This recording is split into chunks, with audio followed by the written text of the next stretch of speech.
we've got this shot here of Josh. The colours are just really vibrant here. They're really great. So again, just very quickly, I'm just going to do a rough primary grade. So I'm just going to do a quick contrast pass here. Let's get this up. Got skin tones here. So let's make sure they're where we want them to be. And what I'm going to do here is I'm just going to boost up the saturation. Now, just with that little tweak, first of all, we immediately go obviously from the log to the orange here. But what I've got is I've got kind of competing things. I want my eye to be drawn to the right-hand third, so I've got competing things going on the other side. Now, I don't want to be too dramatic with this because it would look a bit odd. There's no reason why I can't use a very simple little power window here just to add in some softening. So if we invert this, I can do a couple of things. I can bring down the mid-tone detail, which is just going to help it ping out and lower the contrast a bit, but I can also lower the saturation just a touch as well. It's nothing dramatic.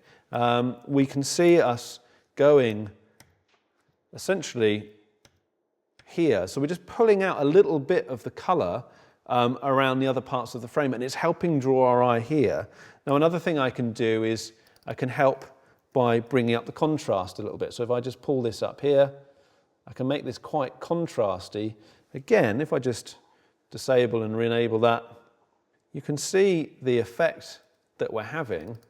It's allowing us to draw the viewer where I want them to look. So I can start to think about how I can place objects, and it's a second sort of wave. It's a second pass, another opportunity for you to refine what you set in motion in production. And I can take control of my viewer's gaze. I can really say, no, look here, look at what's happening here.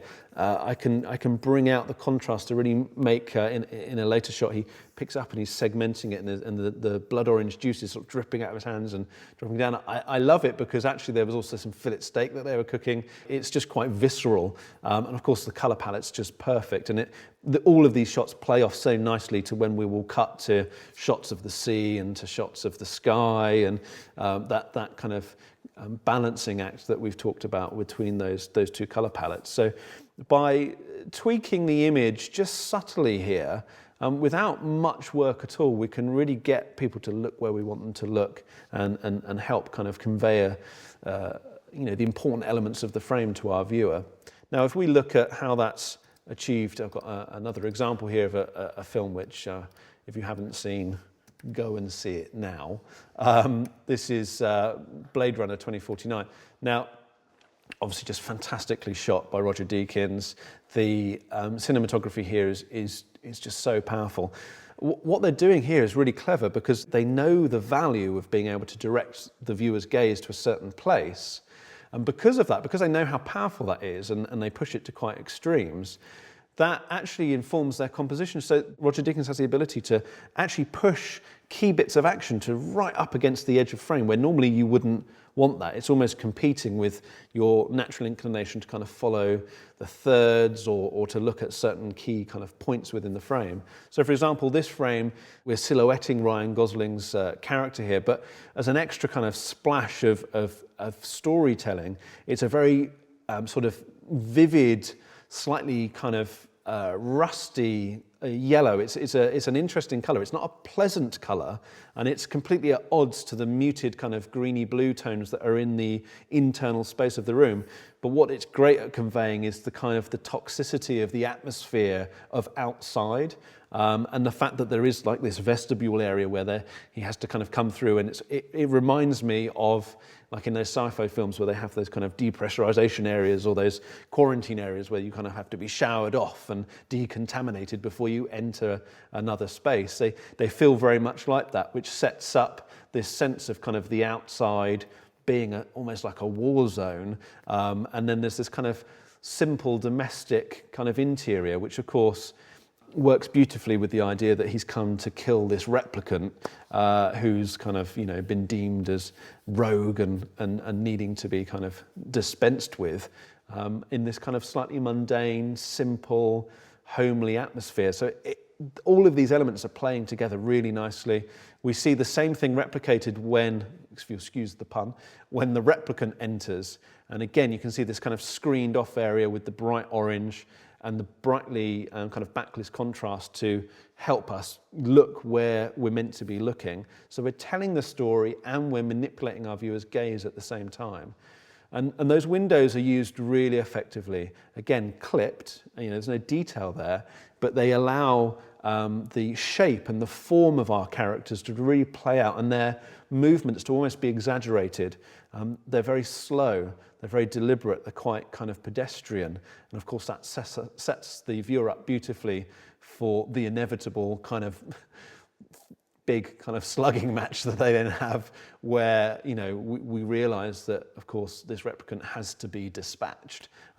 So the playing off those kind of two subtle kind of, as I say, quite kind of domestic movements as he moves to the sink, as he moves past the stove, which has got a pot on to boil, and how that jars completely with the sudden kind of violence that comes after that and him kind of removing his eyes. Those two things are kind of so far apart from each other, and the colouring and the lighting design really help play that out. So again, the colorist's mark is here, but it's reinforcing what was achieved in camera. We've got more examples again here where we've got the lights being used to kind of motivate the key, to create these nice shapes of our characters. The fact he's sitting down is really uncomfortable as well. You feel like he's vulnerable there, and his form sitting and reclining in the chair is enhanced by the extreme contrast the window creates, and it frames him so nicely. This shot's beautiful because we've got that framing that's been established with them in the background, but we just have this very vivid blue of the gas underneath the pot, so that shock of saturation draws our eye to the part of the frame where we want to be looking. And of course the focus is also doing that as well, and the depth of field is allowing the viewer to just rest on something that's deliberately mundane. It's deliberately domestic, to kind of reinforce that this guy, he may as well be human. He just is living a simple existence. Now, what's also interesting is I've got a few shots here from inside Ryan Gosling's character's home, and you'll notice they're very similar tones. If I just flick back here, the slightly desaturated, muted, slightly bluey greens, they're very, very similar to the colour palette that's used inside his house. But I'm sure that's deliberate because it ties in that essentially they are both replicants. They're both trying to live out a human-like existence, but are never quite there. So it's lacking the kind of vivid colour and life of a real domestic property, but it's also kind of mundane as well at the same time, and it's got those sort of elements of simplicity and a simple kind of home life about them. And the fact that those colour palettes match, I think, is quite important. I'd love to have a chance to sit down and chat to Roger Deakins about what motivated that, but it seems to my mind that that's quite deliberate.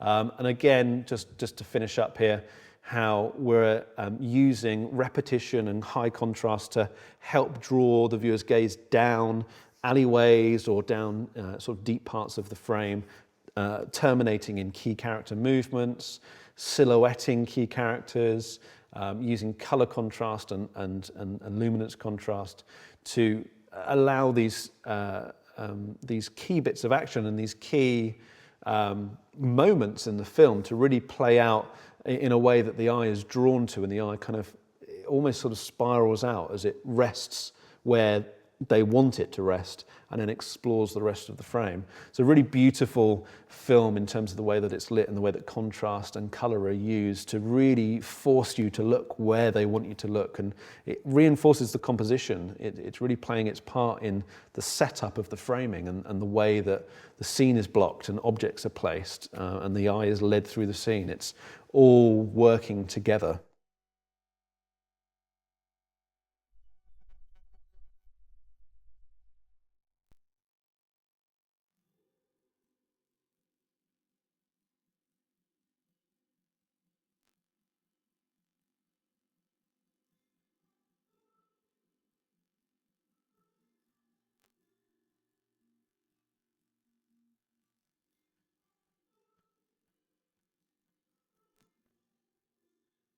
This brings us to probably the least tangible part of the colour grading process in terms of how it's supporting narrative, but also potentially, with the right subject matter, the most powerful use of it as well. And that's colour grading to add meaning, to convey feeling to the viewer. Now, I'm not going to sit here and pretend that anything that I'm going to do to this commercial for Oxen Origin is going to in some way make you feel a certain way, or throw up warning signs about how you feel about a character. It's not that type of thing. It's a simple commercial. It's about, in this case, making it look clean and glossy and attractive, and conveying the quality of the essentially what's on sale here, what you're buying into, which is them and their product, their food. But that's not to say that in the right circumstances you can't convey feelings and mood and meaning to the viewer through your work, colour grading your films. I've got a simple shot here. It's, as I say, it's not really going to work with what we're doing, but a very simple before and after here, where I've really cooled down and I've checked on the vectorscope that the blues are heading in the right direction, and then I can simply apply a little bit of sort of warming, essentially. If we pull this round, I can actually warm up the sand and the bank here to kind of create that complementary kind of colour system that we've been talking about. I can work on that and I can build that up, but again, it's more about balance. There's no particular meaning in this, although it would be quite nice to capture that sense of early morning fishing. I like the kind of feeling of these guys, through these visuals and these landscapes. We could possibly almost kind of give a sense that Josh and Mike have gone out on a day boat that morning and and caught their own fish. There's a certain element of that freshness that I might want to convey. But let me show you some examples of where I think this is used incredibly powerfully, and that's the film Whiplash. So there's 4 key colour palettes that are used. So rather than, in the case of our promo, our commercial for Oxen Origin, we're talking about an overall aesthetic in a 30, 60-second cut. Here we're talking about a feature film where we've got 4 distinct looks that take us through the narrative, and they're all incredibly effective at making us feel a certain way. The 4 kind of key ones we've got are, first of all, a neutral one. So skin tones are faithful, whites are white, greys are grey, and it's used an awful lot in the early parts of the film where we're wanted to kind of set us up essentially for what's about to come. So we're setting up what appears to be a normal university, a normal student studying in a normal university. And of course, things go so awry later on in the story that this setup helps us with that. So you'll notice that pretty much everyone in the scene, apart from our main character, are dressed in kind of greys, very slight kind of blue to their clothes. And then we've got this kind of big red stripe that's being used. Now that is part and parcel of what we've just been talking about, which is directing the viewer's gaze. So we're helping them look in the right place by seeking out that high colour contrast in this case. But generally speaking, we've got clean skin tones. We start off with these scenes where you'll notice that, key characters here in this scene wearing greys. Remember what I said about the white of the kitchen? It's really allowing other colours to come forward. So by everyone else being in grey and white, it helps draw our attention to the only person that's wearing anything of any kind of saturated value, which is our main character wearing a very kind of saturated blue and red striped top.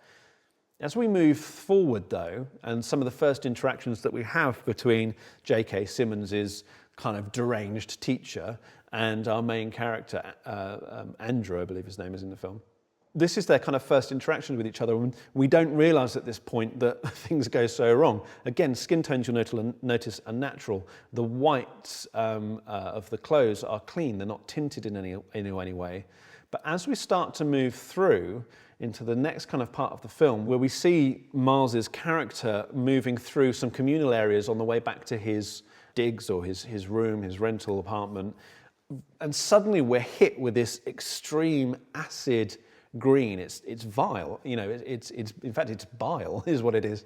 It's a disgusting colour. It's really nothing that you would ever want to see, and particularly the way it's allowed to creep into the skin tones really taint and create this sickly appearance.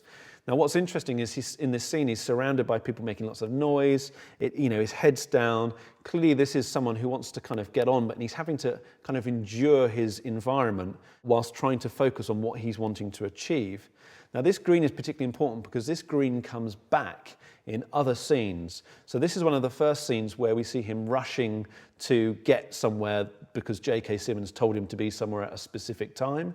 It's also one of the first times we realise that J.K. Simmons is toying with him because he makes him get there way before he needed to. And in his rush to kind of do what he's been told, he trips, he hurts himself. Now that becomes quite a recurring theme, the fact that he is damaged trying to meet the approval of his teacher. And this sickening green is used in that scene as well.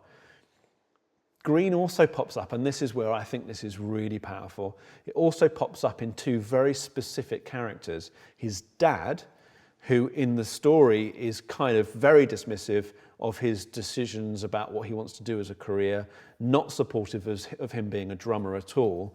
And the other person that we see the exact same green used on is in the top of the character, whose name I forget, but the character who's currently in the band playing drums, who Miles's character needs to kind of usurp in order to get into the band himself. So for him to achieve his objective, he has to outperform and get this guy out of the drum seat.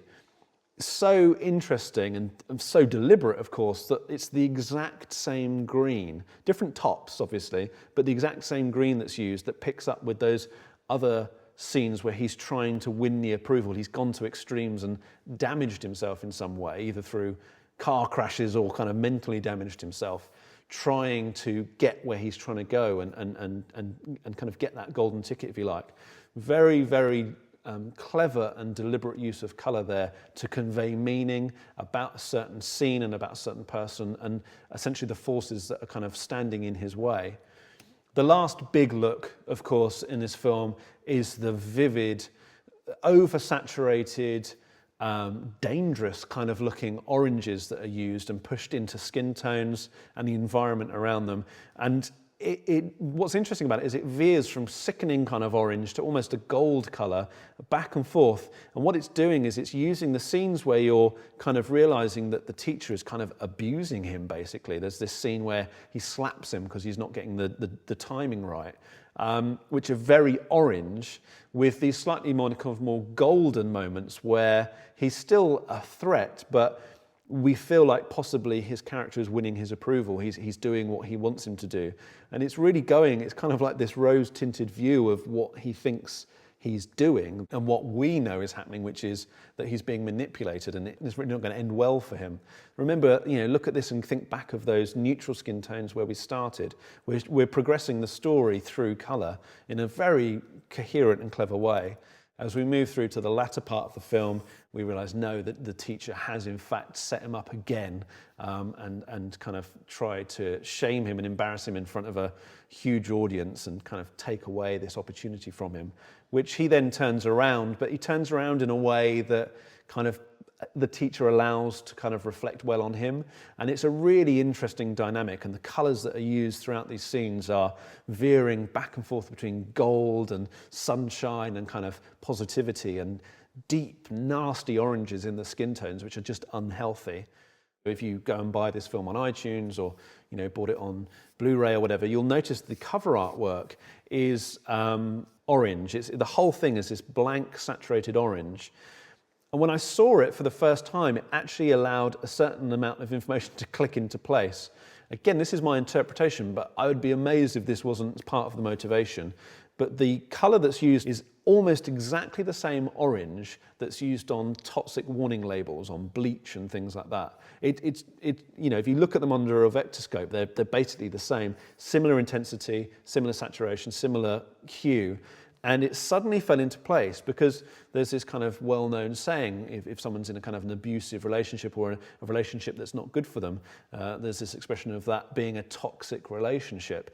And it was kind of a moment for me where I realised that this film was so clever with its use of colour, to show and use these toxic greens and these toxic kind of almost radioactive oranges to to show that this is an abusive, toxic relationship that's going on. The dynamic here is not healthy, and it's an incredible use of colour. And what's fascinating, of course, is the first time I watched this film, I didn't think about any of that. I just watched it, absorbed it, and loved it. And it was actually only on repeat viewings and thinking about, what films have really used colour, that I started to kind of see just the level of effort that had gone into the palette that was used to convey meaning through colour grading to the viewer. An incredibly powerful use of colour grading in this.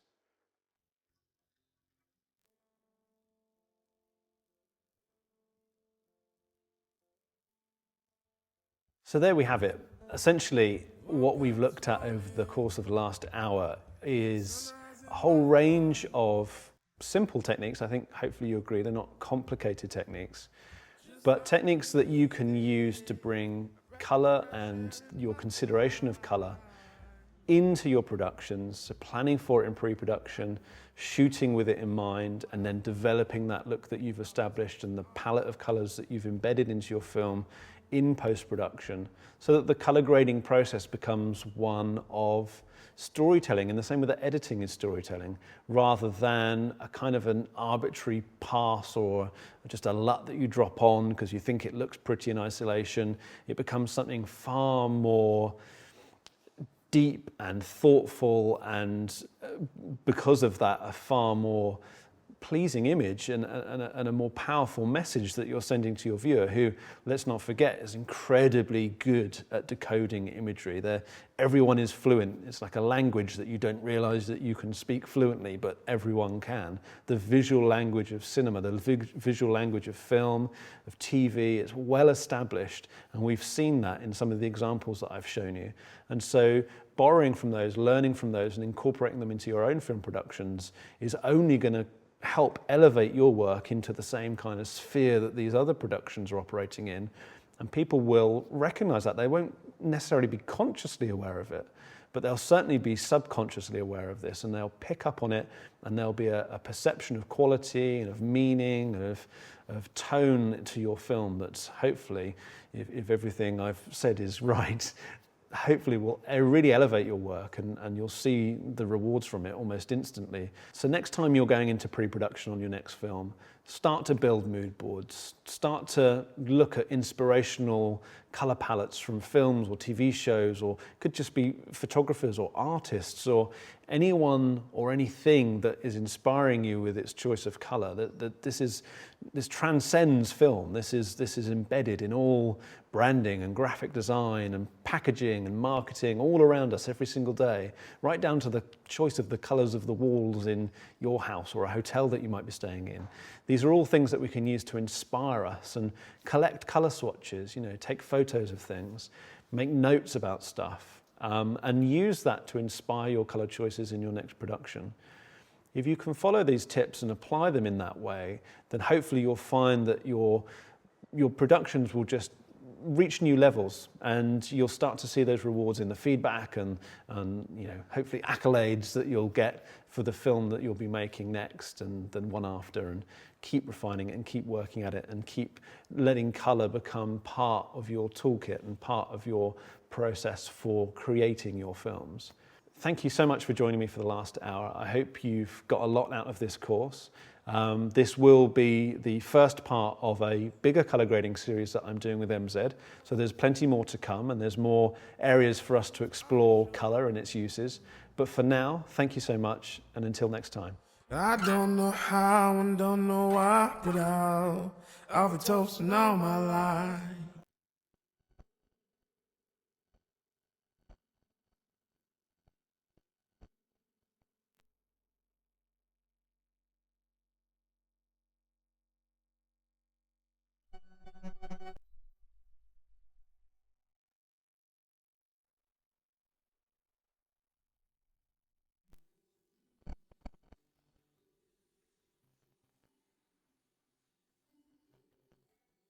Me and Josh have both kind of got varied tastes.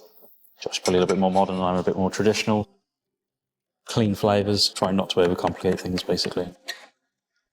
We're in Cornwall, we use fish, and we try and get sea herbs and things like that are from down here. Inspiration, as much as it comes from looking at different cuisines it also has to come from where you are in the country.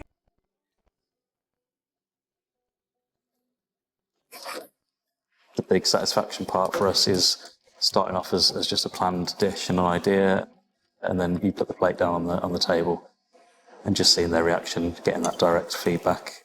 It makes it all worthwhile, doesn't it? That's what we're passionate about.